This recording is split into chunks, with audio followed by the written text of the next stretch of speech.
Hello, this is Rory with the Love Chat, and today's topic is how dumpers behave. Now, this is video number 153. If you have a question you'd like for me to consider featuring on the Love Chat, please write it in a comment below. And if you enjoy my videos, please subscribe and hit like, as it really does help my channel out, so thank you for that. Also, if you'd like to do a Skype or email coaching, be sure to visit my website, thelovechat.net/coaching. Now then, let's talk about how dumpers behave, and maybe some of the reasons and logistics of why they behave that way. One of the reasons that I think it's important to discuss this topic in particular, though we've covered different forms of it before, is because knowing what's going on in the dumper's mind will help put you at ease a bit. If you're able to see into their mind and maybe get some of the insight that they have, it may help with your situation and your patience, and perhaps step outside of yourself and help you see that they're in this too. It's not always easy for them as well. Sometimes we feel as though this is the hardest thing we've ever gone through, and we look at the dumper and they're fine, right? They haven't reached out to us, they don't want us, and we'll internalize that. Because we don't know how they're feeling, but we're currently afraid that they've moved on. And so we are informed by that fear that they've moved on, that they have no love left for us, that they're not interested in coming back ever. No matter how many times I point out in a live chat, hey, see, look, this person just reconciled, or look, this person's dating their ex again. No matter how many times we see proof of this, we're still afraid of it, and so it still informs us. So, what's the dumper feeling? Well, as you guys know, there's 1,000 different situations and variables in your situations that can change how the dumper is probably doing, but more often than not, here's what I usually tend to hear. The dumper at first feels free. They didn't believe, by the time the relationship ended, that the relationship was viable. And I've said this before, somebody will break up with you when they no longer believe that you can make them happy, that you're no longer a good choice for them, and that the future, things won't change. Now, you might actually have changed. They might have brought up some problems or some issues in the relationship that were causing disharmony, and maybe you realized it and you changed, and they still broke up with you. So what's going on there? Well, in their mind, the damage has been done. The negativity that led to the breakup was causing them to lose attraction for you. And you might be thinking to yourself, but that's not fair. I've changed how I was. I'm not like that anymore. I've worked on myself. I've worked on my anxiety. I've worked on my attraction, both physically and emotionally. So shouldn't that undo the damage? Unfortunately, it doesn't quite work like that, because those events still happened. Just because you are atoning for them now or repenting for them, even though you're doing it for yourself, even though those things are taking place, the dumper doesn't magically forget about them because they happened. They were emotional moments where they didn't believe that you were going to change, or perhaps you didn't hear them the way that you should have heard them.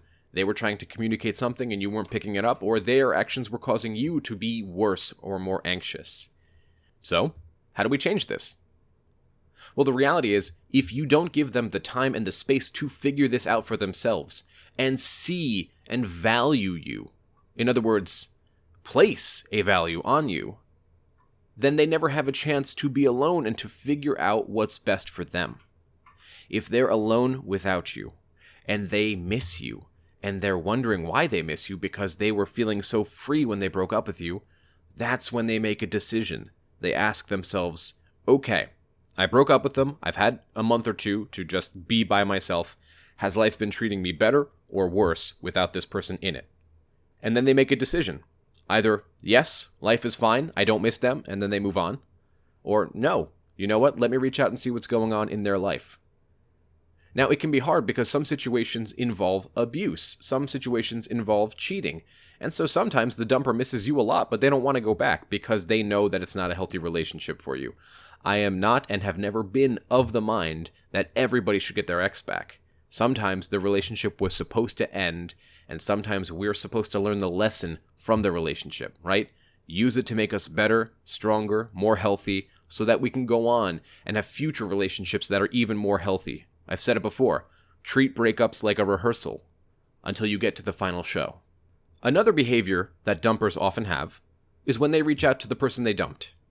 And this could be an indirect, direct approach, which was coined by the dating coach Craig Kenneth, which I'm sure you all know. And if you haven't, you should check out his channel. It's a wonderful resource. And basically what an indirect direct approach is they directly reach out to you about something indirect. In other words, they may miss you and want to see you. And so they'll reach out to you, but it will be about some perfume that they left there. It will be about the name of that restaurant that you guys used to go to. It will be about the dog. How's the dog doing? What do they really want? They're checking to see where you're at. Are you going to completely bitch them out? Because, after all, they broke up with you. That behavior is based out of uncertainty. They're not sure what they're going to step into when they reach out. They've decided that they miss you. Maybe they want to see you. They're not quite sure yet. We, as the dumpies, often think that the dumpers have so much clarity in their situation. They immediately know what they need to be doing. They immediately know whether they want us back or not. But in reality, that's just not the case. They're as uncertain and unsure as we are. Because they're operating from fear, but it's a different sort of fear. After all, they did the dumping, and so they are not afraid of having their validation taken away from them unless we do a certain set of things to make that happen. Now, you might ask yourself, well, hold on, that sounds kind of manipulative. What are we talking about here? I'm talking about no contact. I'm talking about loving yourself and taking care of yourself. I've always said this. No contact is not a manipulative tactic to get your ex back. No contact is to get yourself back, to back away from the drama and the hard emotions and the difficult feelings. And that way your anxiety will become even less, which will allow you to act more attractively. If not for your ex, fine, then for the next person in your life. But your ex is uncertain too, and there has been a period of time where they haven't spoken to you either, and so right now, you are an unknown just like they are for you. You're both worried, you're both nervous, it's two different sorts of nervous. For them, it may be fear that when they reach out to you, you'll totally bitch them out. How dare you contact me after you broke up with me, and now you want to get back together, or now you're trying to be friends, I told you I don't want friendship. And they don't want to face another dramatic moment. They've had enough drama. And that's why they reach out about something indirectly and gently, or breadcrumbing, because they're dropping to see where you are. Are you very hostile at the moment, or are you going to be welcoming them with open arms? It's a different scenario and situation. That's what's going on in their mind. Others would ask, what if my ex reaches out and asks to meet up, and then nothing happens? You want to take that as a litmus test. If they ask to reach out, that means that they are thinking about you. They do miss you. But if a date is never actually set, despite your trying, your ex may be going through a period of uncertainty. Hot and cold. We've all heard of it before. We've all seen it before. One minute your ex thinks they need you. The next they're stomping their foot down and saying, no, I'm independent and I don't need to go back to that. Does that mean that they hate you? No. But a breakup is a bid of freedom. They feel the need to be free and have no expectation. And overall, we need to remember that just because your ex broke up with you and made a decision does not mean they're completely certain about that decision. So many of you have instances where you've told me that your ex has directly said to you, this may be the worst decision of my life, but I need time to go figure out if that's true for myself. And so then we're wondering, why does my ex seem so uncertain? Because they're not certain. And we have the power to make it worse. But we also have the power to make it a lot better too. So why do I coach the way that I coach? Why do I say the things that I say about no contact, about setting dates, about standing up for yourself, about having self-love? Because the inescapable truth of all of this is that if you love yourself, and if you're the type of person that makes others feel good about themselves, people will want to be around you. Why? Because you're acting more attractive. Now, what does no contact do?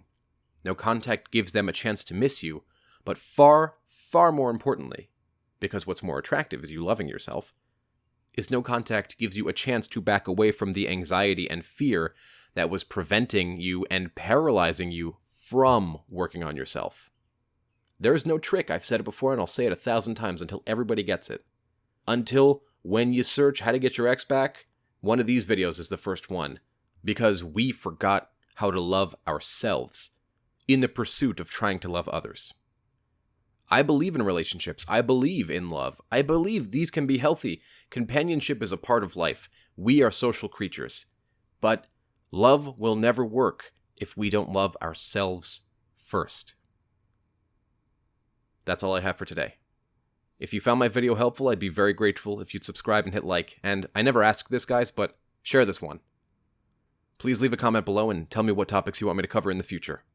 Additionally, if you'd like extra videos every week, private live streams with me, and free book giveaways, just visit my Patreon, patreon.com/thelovechat. And as an addendum, the live stream that was supposed to be yesterday is going to be tomorrow at 2 p.m. So I hope to see everybody there. Until next time.